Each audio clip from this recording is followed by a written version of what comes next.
Wonderful.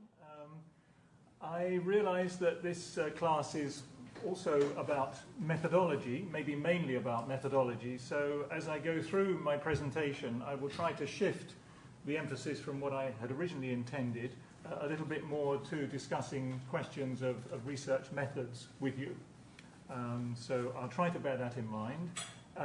I'm very open to questions and interruptions from the audience. If you want to interrupt me to get some clarification from some point, then just go ahead and do so. I'm very relaxed about that.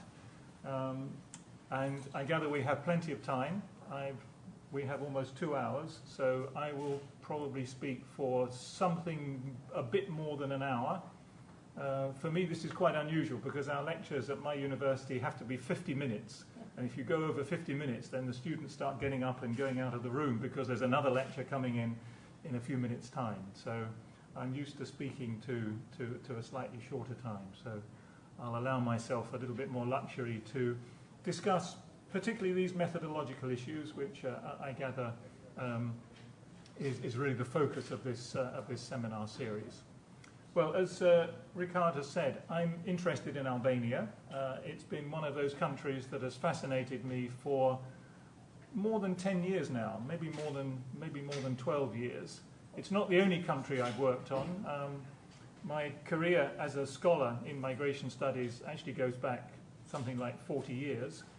I've been researching migration in different, mainly European countries, Italy, the UK, many Mediterranean countries, Cyprus, Greece, Malta, but in recent years I've become interested in Eastern European countries, and predominantly Albania, but also Moldova and Latvia. I have some ongoing research going on as well.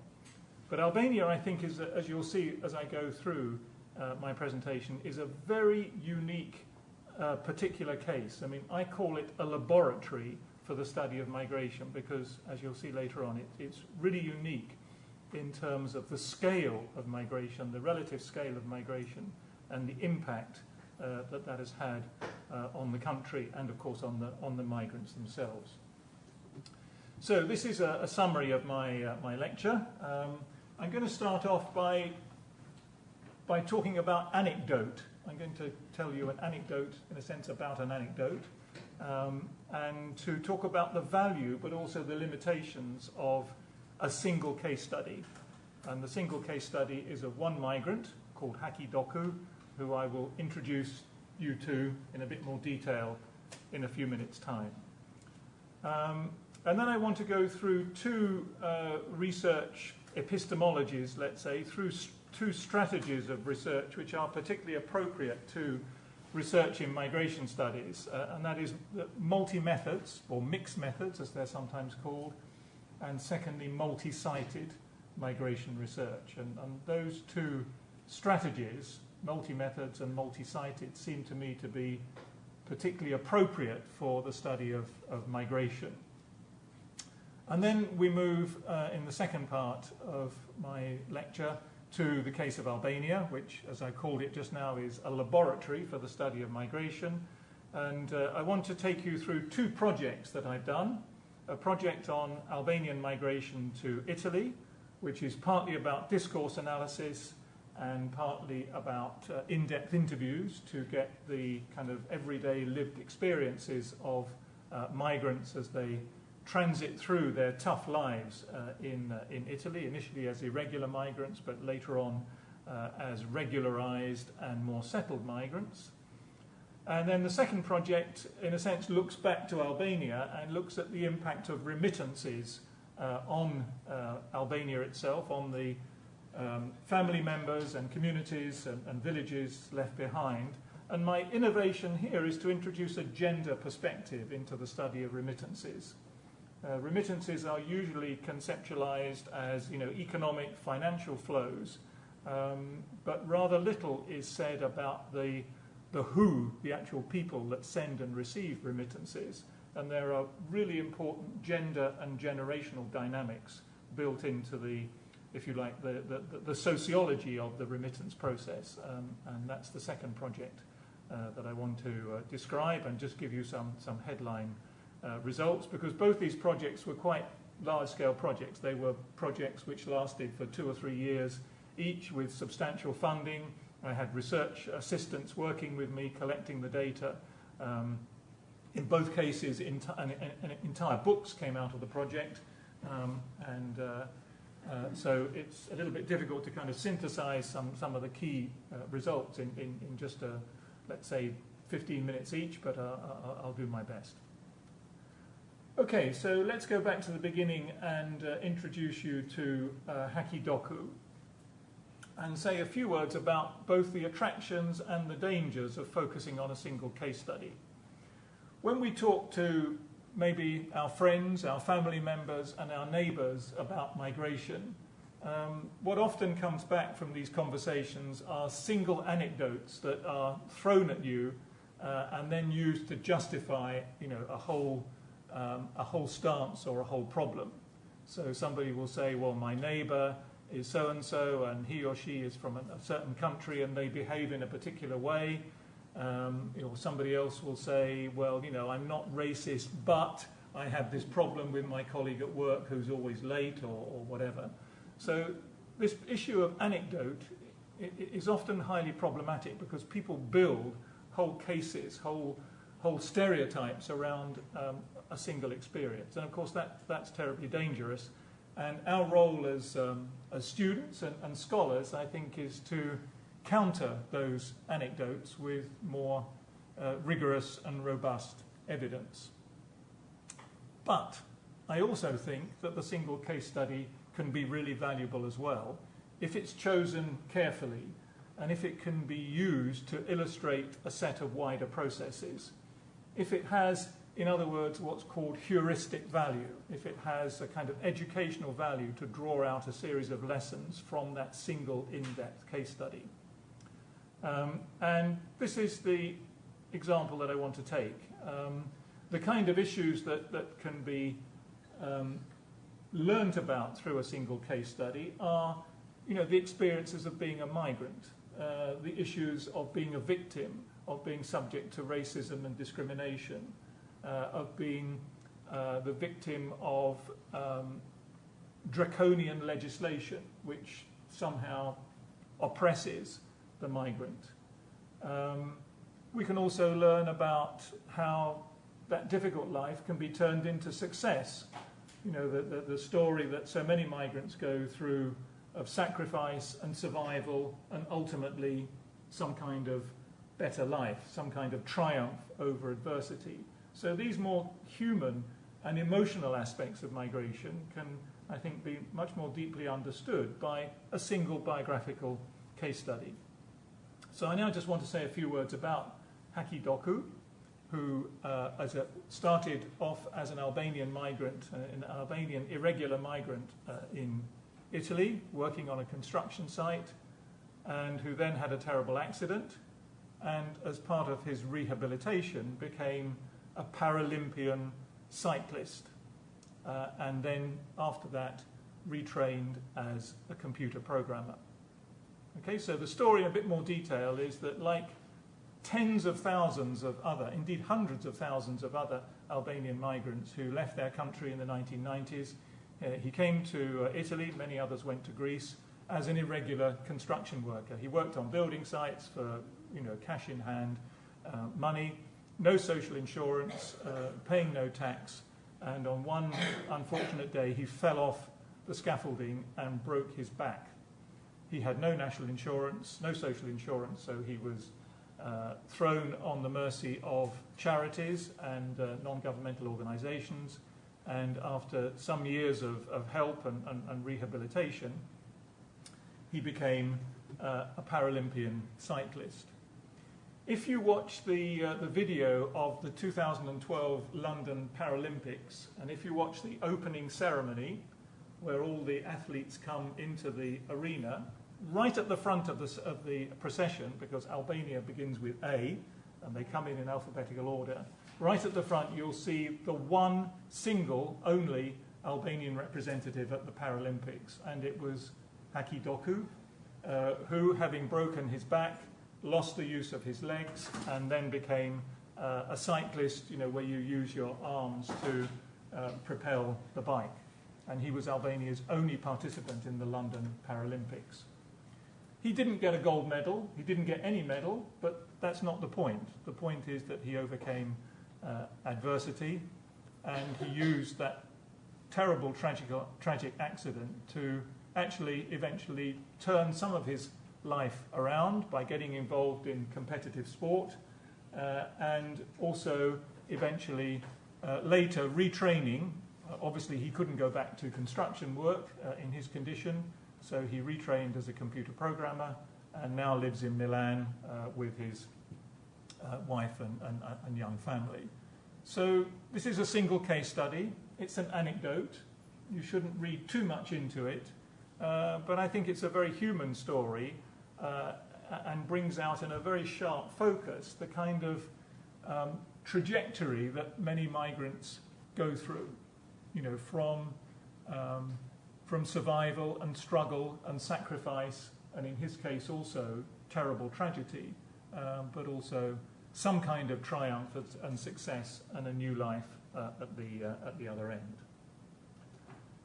So that's Hakidoku, and that's the example that I just want to give you of the value of a single case study, of the value of anecdote, if you like, but basically a single case study. Much more common in migration research is the use of a combination of methods, and this is what I want to turn to next. Increasingly nowadays, people who work in migration studies use multiple or mixed methods. That doesn't mean to say there's something wrong with just using one method, with just doing some kind of in-depth ethnography, for example, as a single method, or just using an online questionnaire as a single method. But inevitably, those single methods are one-dimensional, and they only give you a particular angle into the full story of migration.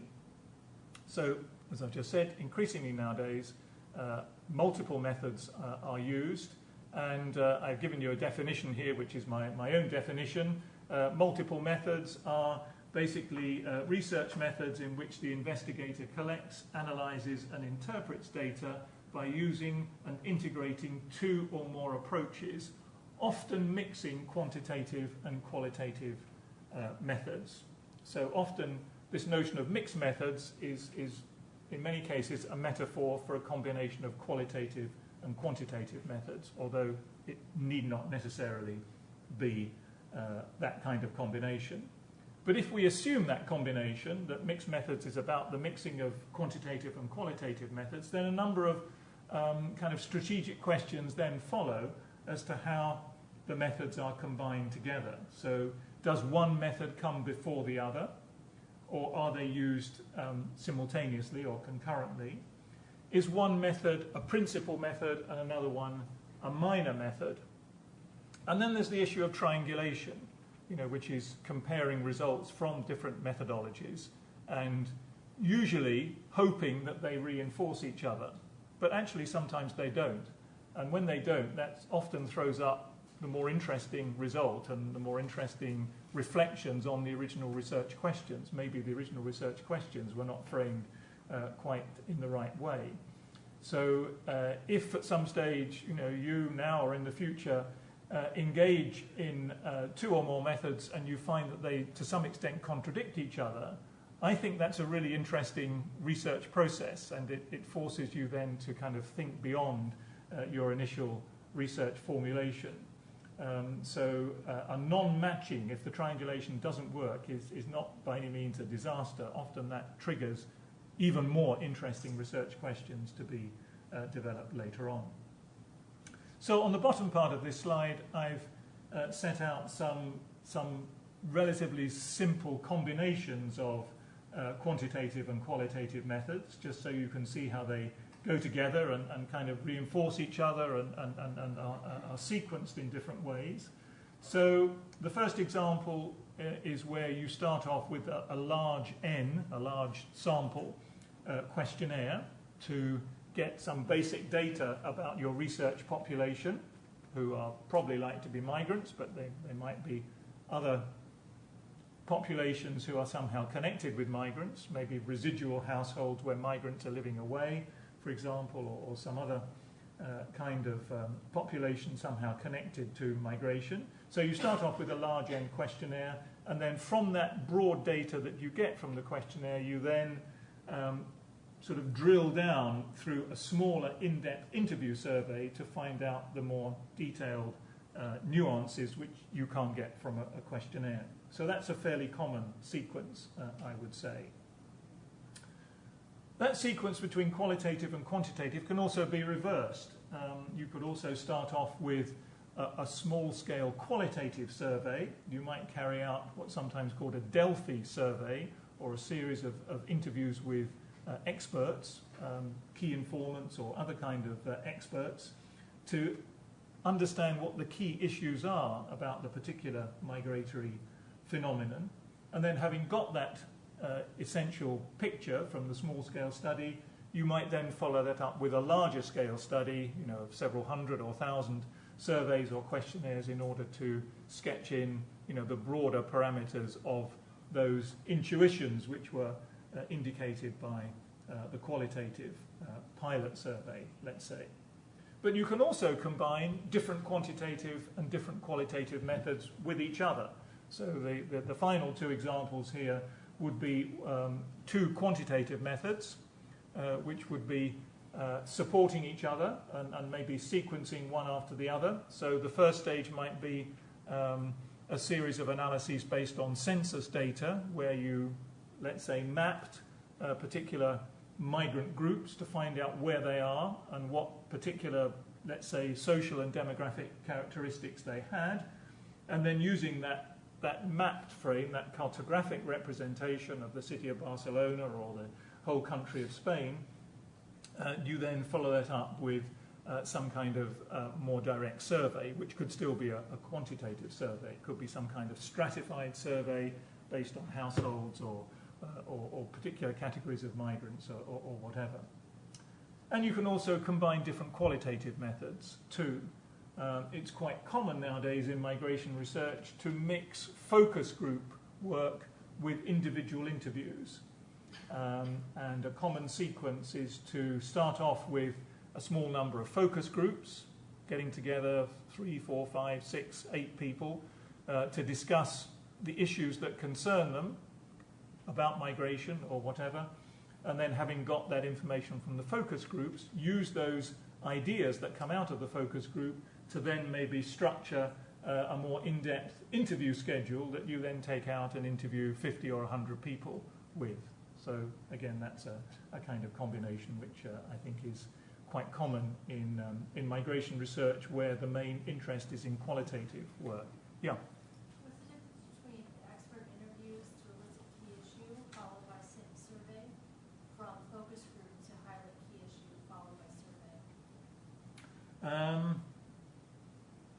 Well, I mean, expert interviews are individual interviews that you would take to, let's say, policymakers. So what I'm thinking of here are kind of elite interviews, where you might interview people like, you know, the Minister of Education or representatives of political parties, or people who are involved in the policy or NGO migrant support network.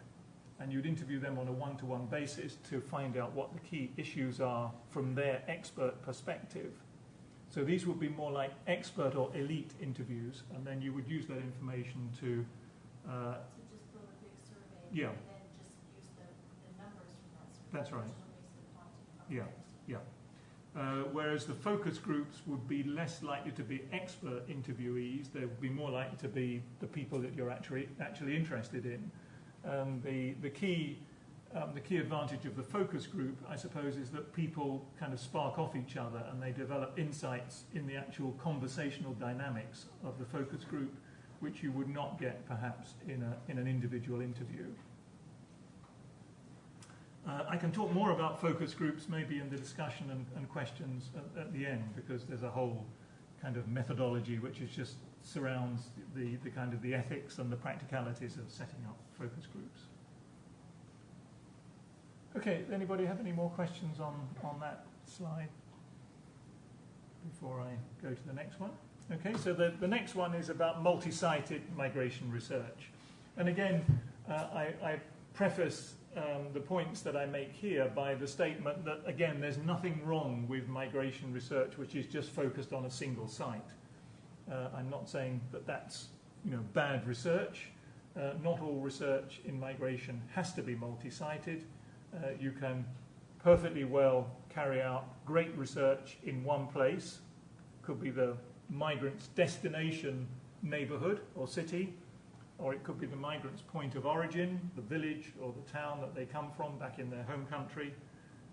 Or it could also be a transit space. I mean, there are many locations around, particularly around the periphery of Europe, where there's been a lot of really great research done recently on transit migration. Places like Istanbul, Tangiers, Ceuta, Melilla. These places, also the coast of Libya, but doing research there is problematic at the moment because of access. But places where migrants are maybe wanting to pass through, but actually often get stuck and settle down long term in these places. So I'm saying a little bit more about transit migration because I've supervised a couple of really interesting PhD theses on transit migration recently. And I have a colleague at Sussex, Michael Collier, who's written extensively about transit migration with reference to Morocco. But when we think about migration, I mean, it does seem that the very nature of migration, which is about people's movement across space from one place to another and then maybe on to another place and through time, that it's very much a space-time phenomenon. It kind of lends itself rather obviously to multi-sited research. Multi-sitedness is either highly desirable or maybe even inevitable if you're tracing migrant pathways and migrant trajectories. And the key paper on multi-sited research is a paper by George Marcus in the Annual Review of Anthropology for 1995, where he defined multi-sited research in the following terms that I put on the slide there. It's about chains, pathways, threads, conjunctions and juxtapositions of locations in which the ethnographer or the field researcher, it doesn't necessarily have to be an anthropologist, could be a sociologist, a geographer, political scientist or whatever, establishes some kind of literal physical presence. So you're actually putting yourself in different places and recording some kind of logical process that binds those places together. And the most obvious one is the movement of people between those places. And in the second part of Marcus's paper, he has a series of strategies which are about following things.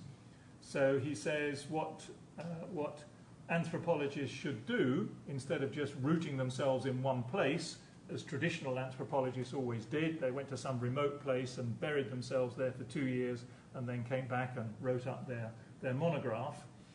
Instead of doing that kind of single-sited field work, in an era of globalization when everything is on the move, not least people, then you should follow the people.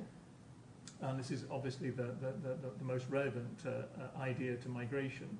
But you can also follow the thing as well. There are things that move alongside people, and I'm going to talk about remittances later on, which are obviously, material objects, in this case, cash and gifts, which move often in the opposite direction to migration. Migrants move in one direction, and remittances are the counter flow which goes back to the communities and countries of origin. He also says you can follow the discourse or follow the metaphor.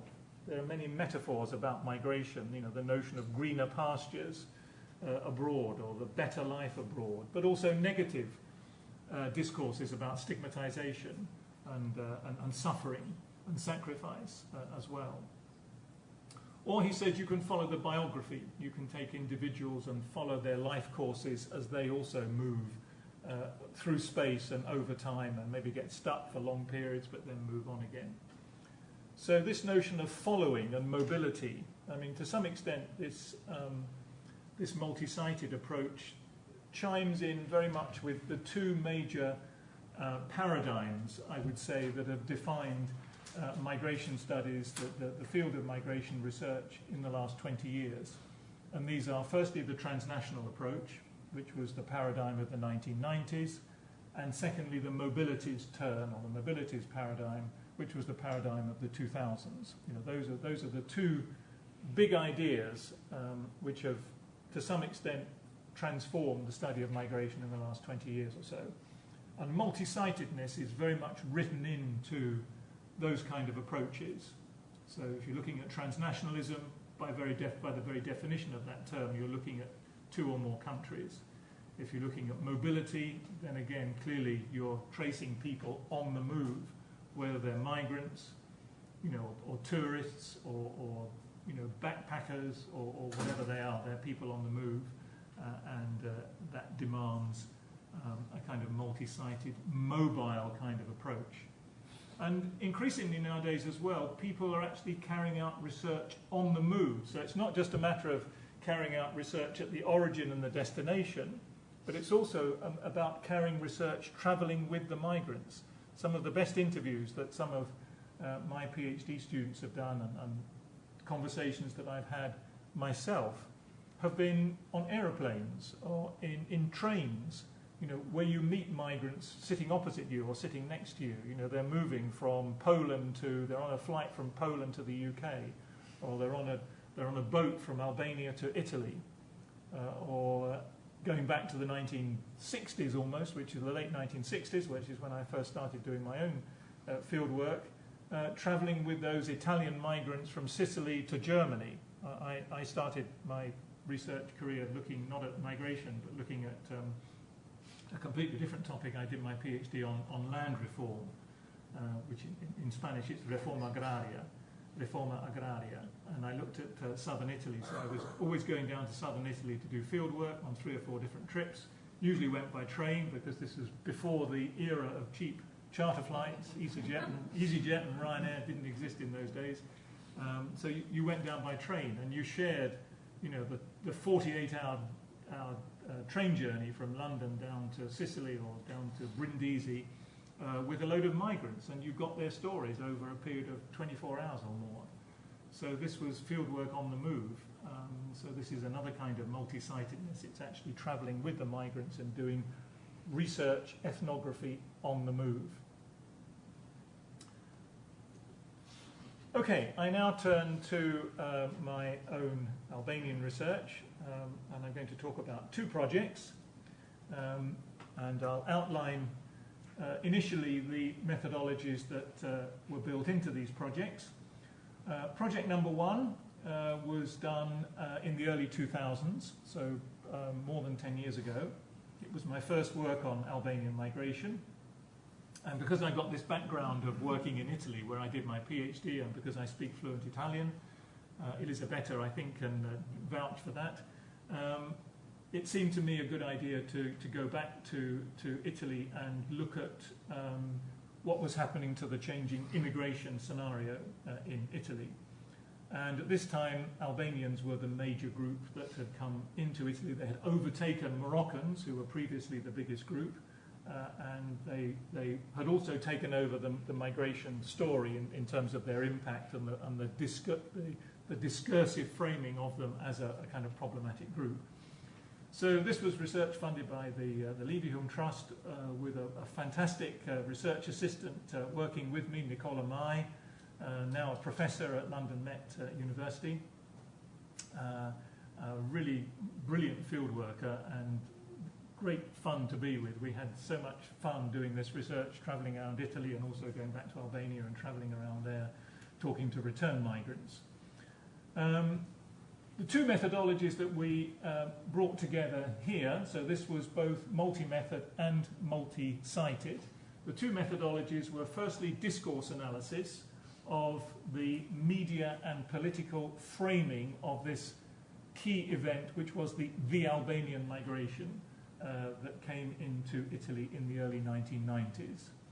I probably need just to sort of sketch a little bit of the background here, but in March 1991, I remember this really clearly because I was actually in Italy at the time, and I was watching Italian television, and I saw these extraordinary pictures which have become part of the iconography of European migration in recent decades, these extraordinary pictures of the overcrowded ships that were coming across from Albania and landing in Bari and Brindisi on the coast of southern Italy. And these ships were like kind of floating beehives, is the best way that I can describe them. On one ship alone, there were 11,000 migrants on one ship, hanging from the masts, legs dangling over the side, just like a human sort of beehive. So that the image of this sudden arrival was kind of like was like a sort of nightmare, if you like, for the Fortress Europe policy.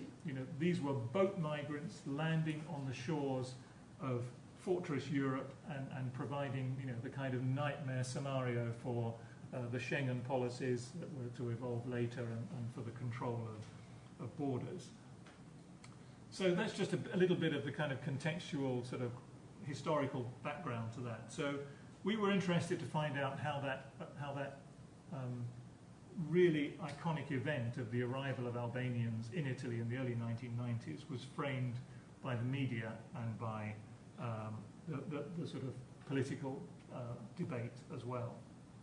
That was the first methodology. The second methodology looked at the experiences of the migrants themselves, and we carried out in-depth interviews in three, I think, carefully selected Italian cities. We chose one of the richest cities in northern Italy, Modena, which actually statistically I think is the richest city in Italy.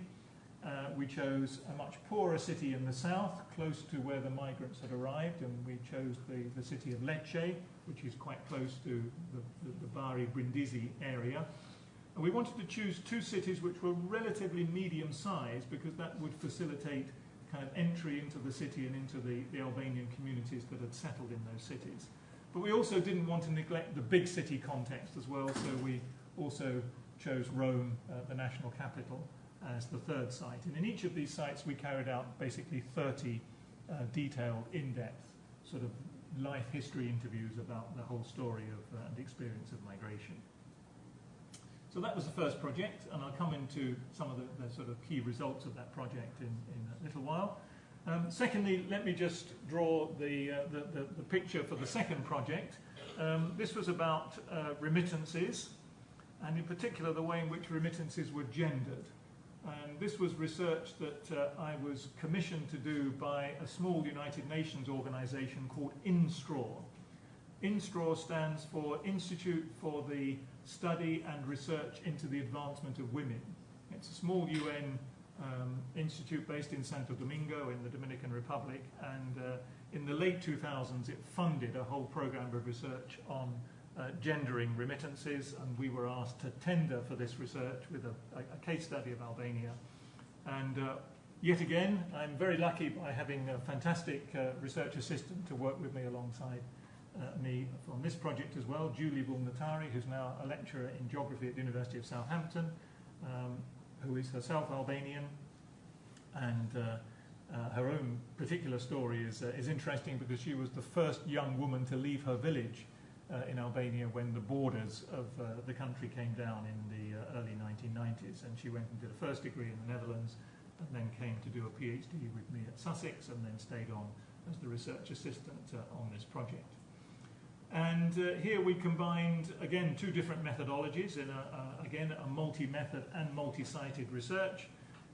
We carried out a questionnaire survey, face-to-face questionnaire survey with 350 households who were receiving remittances in a small cluster of villages in southeast Albania, villages with close migratory links to Greece this time.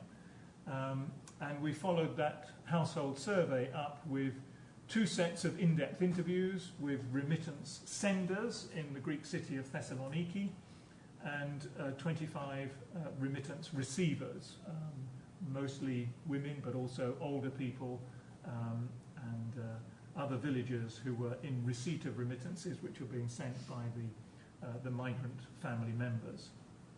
So I really want to acknowledge Nicola's help and Julie's help, because they were the ones who went out there and did most of the field work. I just went on short visits because I had my teaching duties back at Sussex to take care of as well.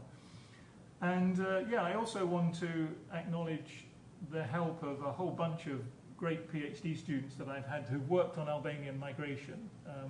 So all these people who are listed here, Theodore Iosifidis, Panos Hatziprokopiou, Mirella Dalipai, Nikos Gogonas and Zana Vathi, are all PhD students who worked on migration with me and whose work has informed my understanding of this particular interesting country as well.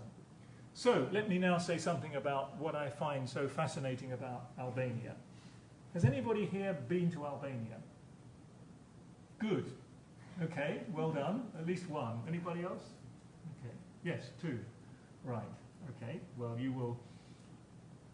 Usually when I ask that question to an audience, nobody puts their hand up at all. And then my follow-on line is, well, I can say whatever I want because nobody can contradict me. But I have some people who, yeah. My best friend was married to an Albanian from living in who grew up in Italy and migrated, and who has a fascinating migration story. Who's now migrated to the US and is doing extraordinarily well. So. Great. Okay, well maybe you can share that story with us a little bit more detail when we come to the discussion point.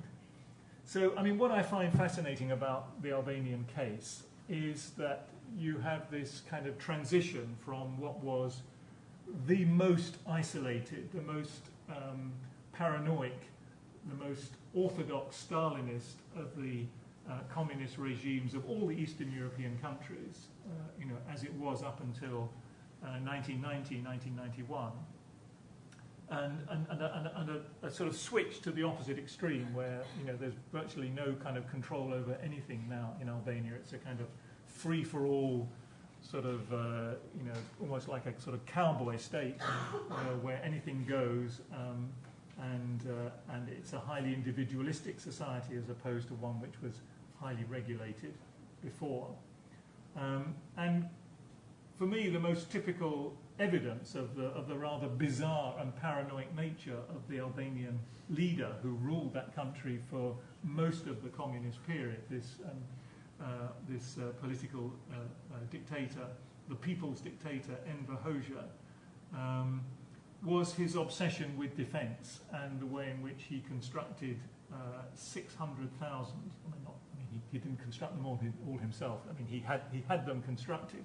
600,000 concrete bunkers around the country, and I'll show you a couple of slides of that in a minute. And it was a country which became increasingly isolated. I mean, initially it was part of the Eastern Bloc, but it quickly broke with Yugoslavia, which of course was the first of the Eastern European countries to go along an alternative pathway. Then it was very much ideologically linked to Russia and the Soviet Union. But then when the Soviet Union started to kind of ease back on its Stalinist policies and Khrushchev came to power, Albania broke with the Soviet Union and went into bed, as it were, with China. But again, when China became too revisionist for Enver Hoxha's taste, then the link with China was lost as well. And from the late 1970s, Albania basically was completely isolated on the world scene. And just one interesting little fact, in 1967 it declared itself the world's first atheist state, so all religion was banned as well. And during that time the population led lives which we can perhaps scarcely understand today. In fact, a third project which I have, which I'm not going to talk about now because it's not a migration project, but it's a project that I'm just finished again with Julia Volnatari, who was my research assistant on the remittances project. We applied for another grant, which is about basically uncovering the everyday life of people during the communist period. So it's basically a project in oral history and social history, social memory, just finding out what everyday life was like during those what are generally regarded as sort of dark and tough years of the communist regime. So anyway, that's just a little aside. So during that period, the population was kind of fixed. Emigration was completely banned. If you tried to emigrate, it was regarded as an act of treason. You might be shot at the border. If you were caught, then you were imprisoned and exiled, and maybe again actually shot as well. It was as a treasonable offence, he was subject to penalty of death. Internal migration was also tightly controlled, and so you had a regime of control over migration, which is the complete opposite of what happened after 1991. On the other hand, we shouldn't overlook some of the progress that the regime did actually achieve in terms of increased agricultural production, a lot of land reclamation, a lot of terracing. This was, the mobilization of forced labor in a way, so, this was perhaps not surprising. Industrial output increased, lots of mining resources were exploited. Considerable progress was made in education and health. Life expectancy was transformed.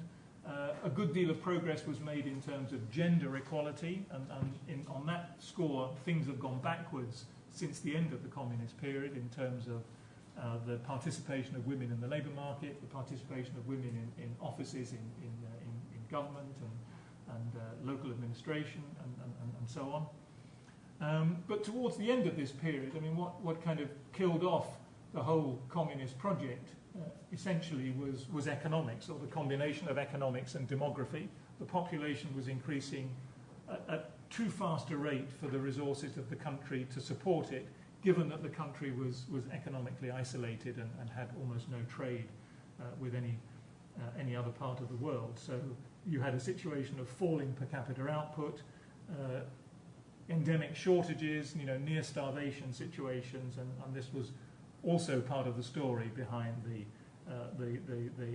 the collapse of the political system as well as the economic system towards the end of the 1980s and the early 1990s. So yeah, just let me go back to this point that I made before about the bunkers.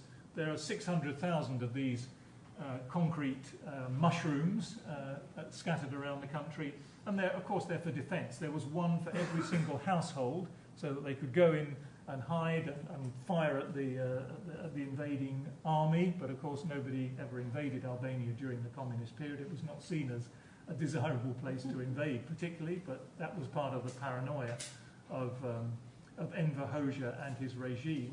But this was also about controlling the borders and controlling people who maybe want to escape as well. So these bunkers were particularly frequent along the border areas and along the coasts. So this is a picture from Albania with three little sort of the tops of these bunkers just visible looking across to Corfu.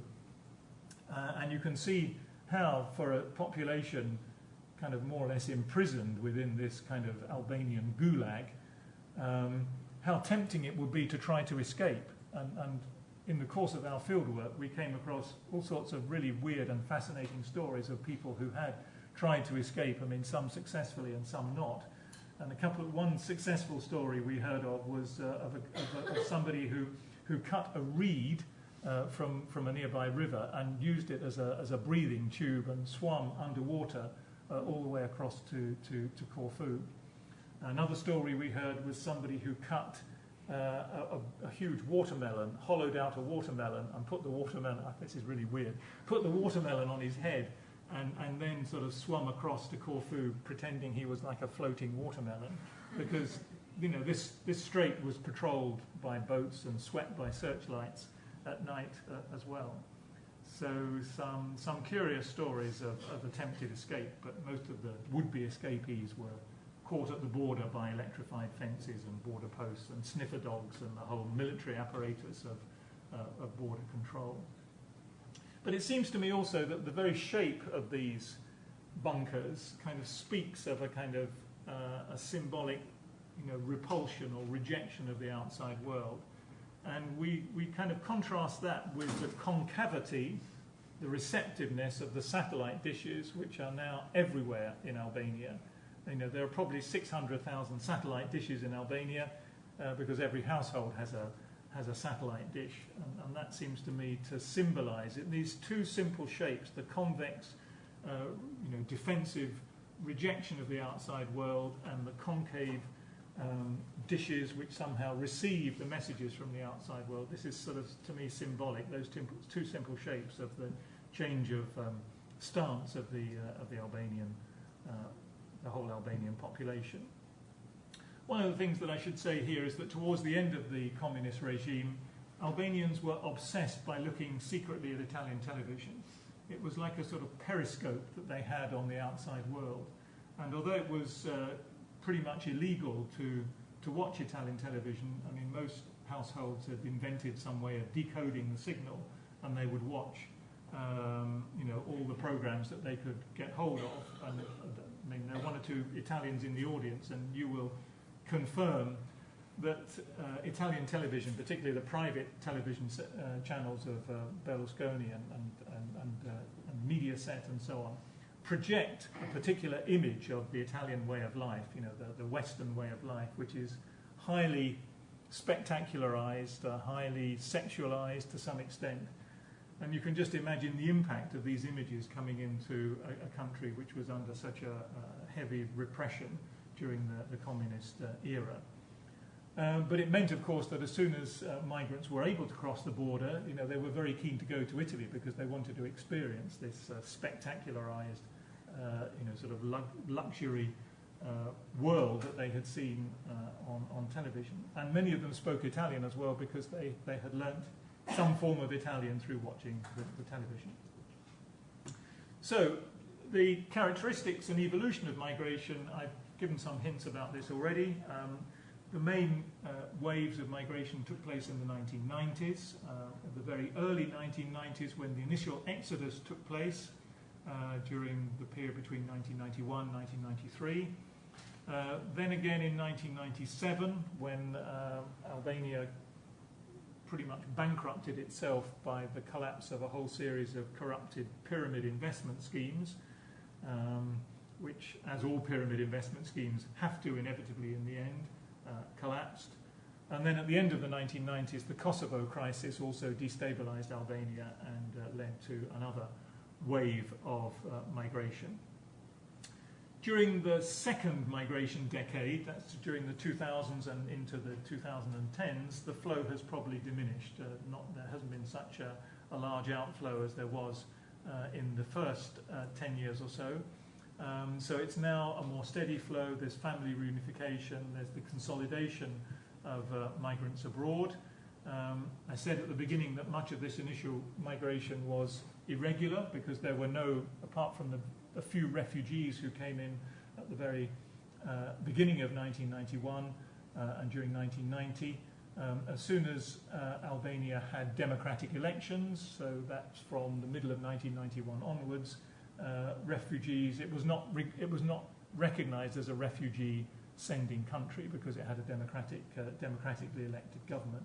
So the only way in which migrants could move was largely through irregular channels, which meant walking across the border into Greece on the one hand, or taking boats, these sort of fast rubber dinghies called gomoni in Italian and also in Albanian, across to the coast of southern Italy. But then the kind of typical southern European policy, if it is a policy, it's a kind of reaction to the reality of migration, namely regularizations kicked in, and from the late 1990s in both Italy and Greece there were these big regularizations that enabled many irregular Albanians to regularize themselves, and that enabled them then to consolidate their presence by bringing over family members, children. Often the new sort of second generation started to be born around that time as well. Alongside these massive emigration waves to Italy and to Greece, roughly 1 million Albanians have migrated to these two countries, about 600,000 in Greece and 400,000 or so in Italy. Compare that with the population of Albania, which in 2011 is 2.8 million, according to the 2011 census, and you get an idea that this is probably the country in Europe, if not the country in the world, which has had the biggest relative migration exodus in the last 20, 25 years. I mean, just put those figures together. The total, according to the World Bank figures, the total stock of Albanian migrants abroad now is 1.4 million. 1 million in Italy and Greece, another 500,000 or so in other European countries, North America, Canada and so on. Compare that with the resident population of Albania, 2.8 million, and you get 50% ratio. There's no country in Europe which has that kind of ratio for recent migration. Okay, you can go back in history and look at the case of maybe Ireland, which lost so many of its population during the 19th century as a result of the famine and so on. But in modern times, there's no country which matches the Albanian scale of exodus, and that's why I've chosen to sort of treat it as a kind of laboratory. But also the last point on this slide is the role of internal migration. So alongside the external migration across the Adriatic to Italy and across the mountains to Greece, you also have this almost equal scale, much more difficult to measure internal migration because it depends on the particular scale of unit that you use to measure the move from one place to another. But if we look at the sort of district scale, which is what these divides on the map are, then probably almost as many people who emigrated also migrated internally as well, from largely the peripheral highland regions of Albania, which are all the internal regions, south, east and north, down towards Tirana and Durrës and the coastal plains. So there's been a massive internal relocation. Also interesting how these two phenomena are related to each other. This is something that kind of interests me also from a theoretical point of view, because most of us who study migration are obsessed by international migration. When we say the word migration, we automatically think of international migration. But actually many, many more people in the world migrate internally than they do internationally. The figures for international migration are something like 232 million international migrants in the world. In the last estimate, the last United Nations Population Division estimate, 232 million international migrants. Estimate for internal migrants is at least 700 million, so 3 or 4 times as much. How these two types of migration are interrelated, I think, is also interesting as well. And in the Albanian case, what often happens is that people migrate internally and then migrate externally, or in some cases it's the other way around. They migrate externally and then return, and that external migration is used to finance an internal migration from a rural area to an urban area. Okay, so let me just give you some brief headline results. Yeah. When I've been in Albania, I was there on my own because I did like a photo reportage of women that migrated day by day from rural areas to urban areas. And I found that this is very interesting. There was this massive phenomenon in Albania, like day per day, a lot of people, men and women, in order to work, they go in these vans, like labor vans, but full of people. I was really shocked by this, and they moved from the rural areas to more urban areas, but even call them urban, it's very difficult for our perspective, because actually I was very amazed by the poverty of Albania, because before going there I was in Montenegro and in Bosnia, and actually Bosnia has it was bombed, but Albania, whoa, it was much more poor. Like you could see poverty, and these people that moved, that they said to me that they actually every day, like at 5 o'clock, they get the bus, they go in the most nearest city, and they do works. Prevalent women do camp works, and men do other types of work like constructions. A lot of them work to how you say, with the cars, because there are a lot of these places where they wash the cars. Lavage. Yeah. And I think that it's even this is a form of internal migration. It's Yes, day so by this is day. like a sort of pendulum migration. It's going back Yeah. and forth every day. Yeah, yeah. And there's no there isn't really a public transport system in, No. in Albania. So these little vans that are moving people around. Well, they they're told just me that privately. they weren't allowed to drive during the communist regime. Not everybody could drive. No, private cars were banned. In fact, I during- think it's during the worst country where they drive after Italy.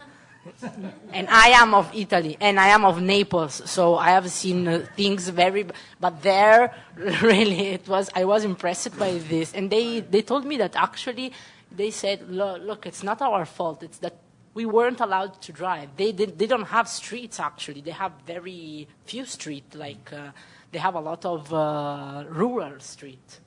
So. Yeah, you're absolutely right. I have also driven in Albania, and I've driven in Naples, and I've driven in Palermo, so I know all your experiences from my own experiences as well. Yeah, I mean, statistically, Albania is the poorest country in Europe. That's a statistical fact. It kind of depends exactly how you measure it. Sometimes it's Moldova, which kind of comes up as being, it depends which kind of index you use. So it is still in a desperate state. But it's getting better. I mean, every time I go back there, I do see changes, and I do see, slightly better conditions. And one of the main driving forces behind that is remittances. It's the money that migrants send back, which is the second of the two projects that I'm going to talk about. So, yeah, I mean, let me sort of try to accelerate a little bit now, because I don't want to be speaking for too long. So when we looked at the discourse analysis of how this migration was framed in the public and the political and media spheres, we found three kind of stereotypes that were completely dominant. Firstly, Albania as a country was portrayed as a place of chaos and poverty, but also of moral backwardness as well, of people who just could not basically sort themselves out. And there are kind of interesting historical references here to a thing called the Kanun, which is like a sort of medieval code of law, which is very patriarchal.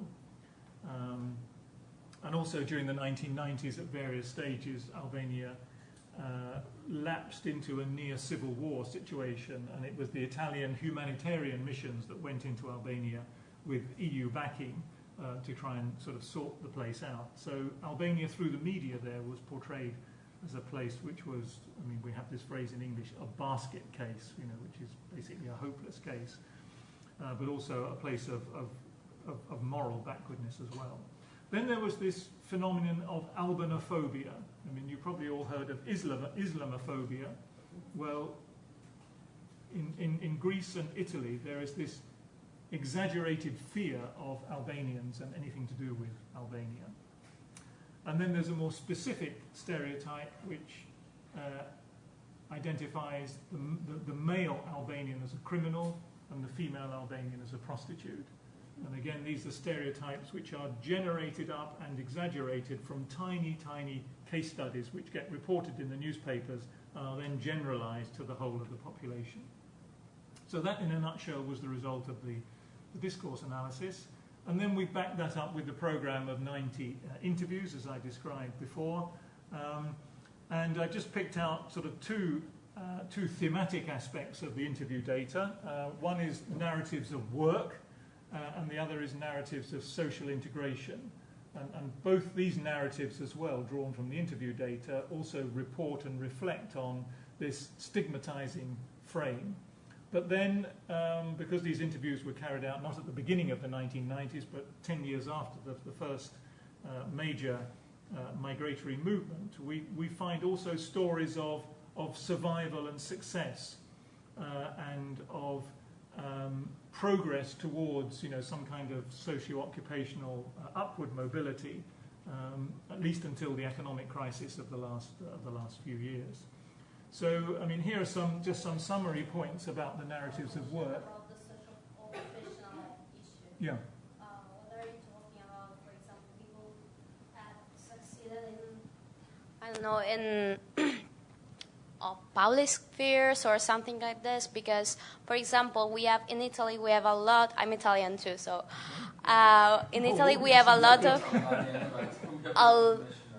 lot of Albanian artists or singers or actors. They are very well seen from the rest of the society. But then, for example, I listened once an interview of one of these dancers.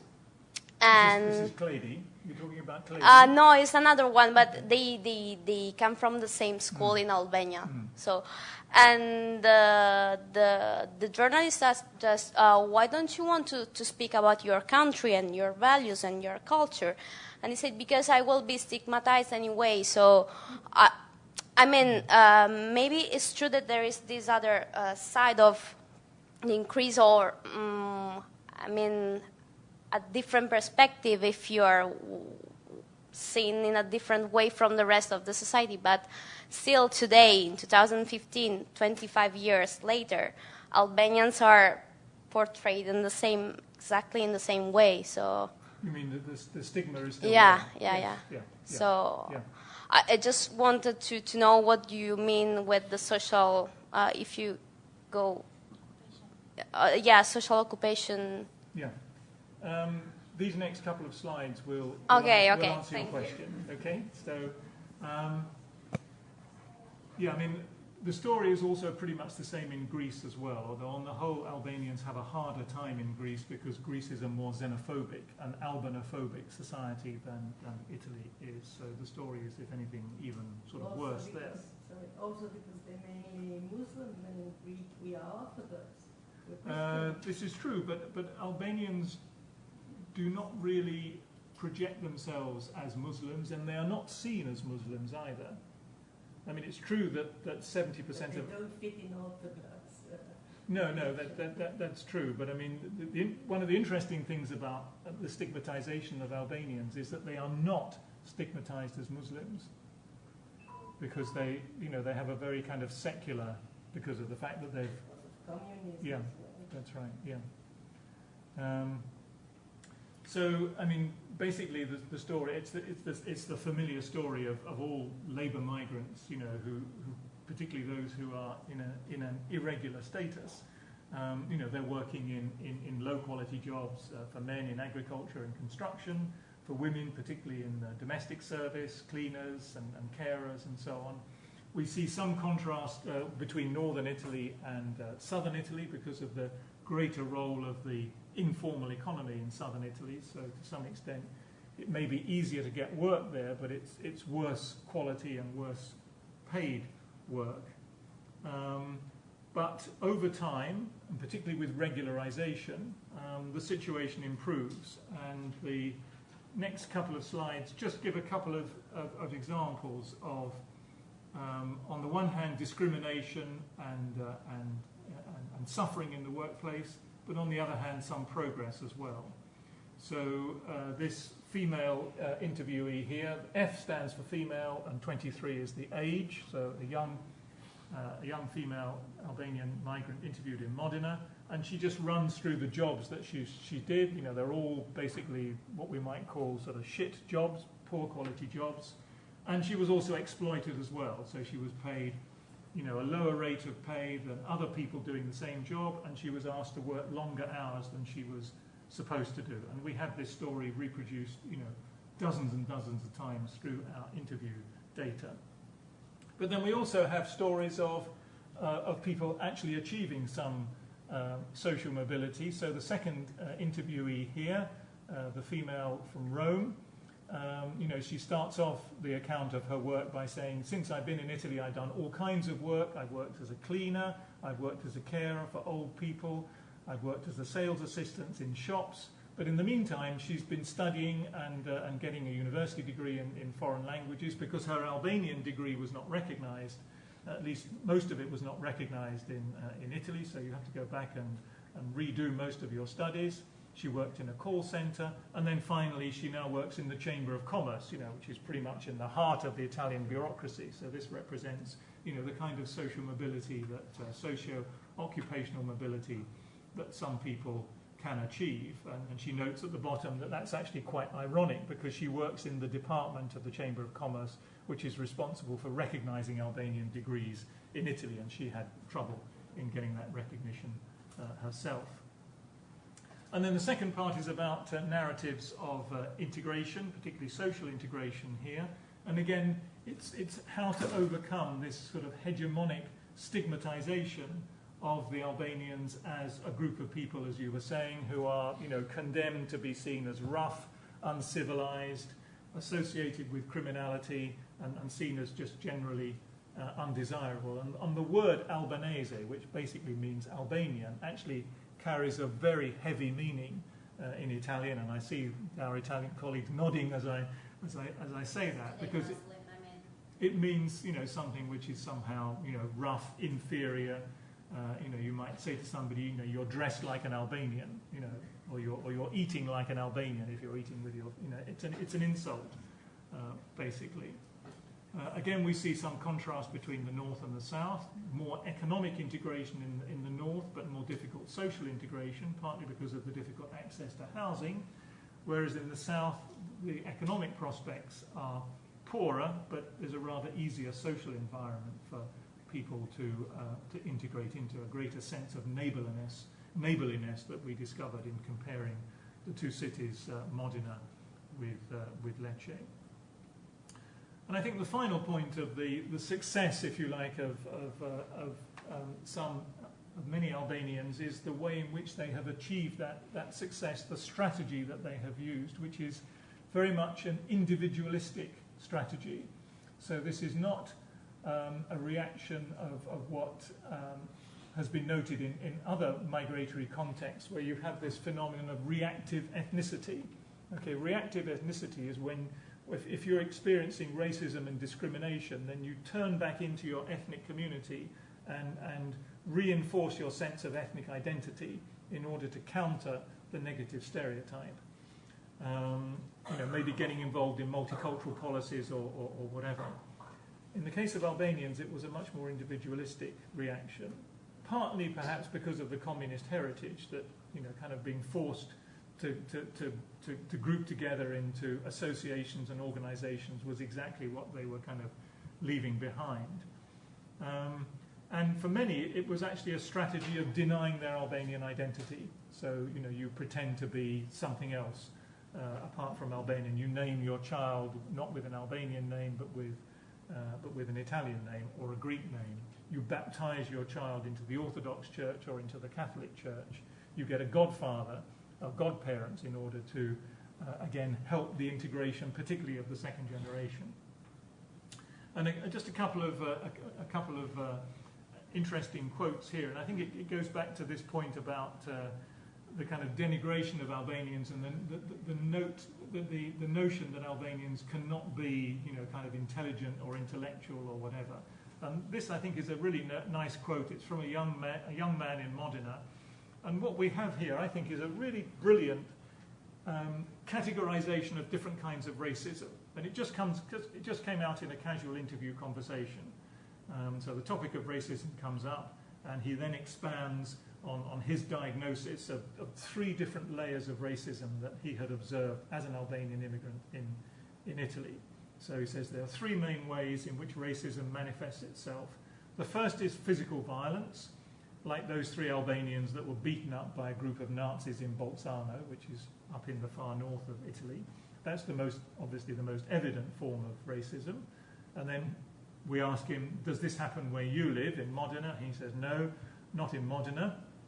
What has happened in Modena is a much more verbal level of insult, where people just call you something like Albanese di merda, shitty Albanian, or some other insult. But even then, he said, that's getting quite rare and more sporadic. And this is the really interesting bit. And the third way is more common, he says, and consists in finding an excuse. It's a very kind and polite form of marginalization which keeps you at a distance by denying you the chance to be known better. And then he expands even further. You see, in Italy, there's a sort of refusal to accept that an Albanian can be an intellectual, that he or she can be as good a doctor as an Italian, or as good an architect as an Italian, or as good a singer or whatever. this seems to be the most difficult thing to accept. And I have the feeling that Italian people can help you in a very generous way, but when you actually get what you want, they're not very happy. They might be happy of having helped you, but not that you got that far. Do you understand? So, I mean, you will recognize this as what's sometimes called razzismo sottile, a kind of soft or subtle racism. And we have lots of examples of that. So conversations whereby somebody will say, you know, oh, you have an interesting accent, where do you come from? And they'll say, oh, I'm from Albania, or I'm Albanian. And then the Italian will say, oh, you don't look like an Albanian. And then the question comes, well, what is an Albanian supposed to look like? You know, because phenotypically they're pretty much identical to Italians. So, and then the final example before, yeah, I'm really going over time, aren't I? The final example before I come on to the second project, which I must really scoot through, is this notion of coming out as an Albanian. And this came from a student interviewee, a young guy in Lecce, who describes an Albanian, who describes meeting an Italian girl in the cafeteria at the university. And the Italian girl clearly fancied this guy, really liked him, and they started going out together, and she was sending him text messages of how much she liked him and so on. And then at a certain point, you know, he has to kind of come out, not as being gay or anything like that, but has to come out as being Albanian because, you know, he didn't have any particular accent because he'd been in Italy so long that he'd lost his accent. And once he comes out as an Albanian, you know, she drops him because she just can't cope with the fact that this nice young man that she's been going out with and getting friendly with is from Albania. So, okay, much quicker. Let's go on to project number 2. This is about remittances and the role of remittances in sustaining, firstly, the whole Albanian economy throughout the last 20-25 years, and also at a local level, the families that are left behind. I mean, probably the majority of the families in households in Albania receive some kind of remittance income. So the general view is that remittances have had a major impact on lifting families out of poverty and in helping the national balance of payments. But as I said in my introduction, usually when we look at remittances, we think of them as financial flows, and we don't look at the kind of social and gender dynamics that lie underneath that. So the innovative part of this project, I would suggest, was that we were able to introduce a gender perspective into the debate, the big debate that there is about migration and development through the remittances. And there's actually very little research done on gender in remittances, we discovered.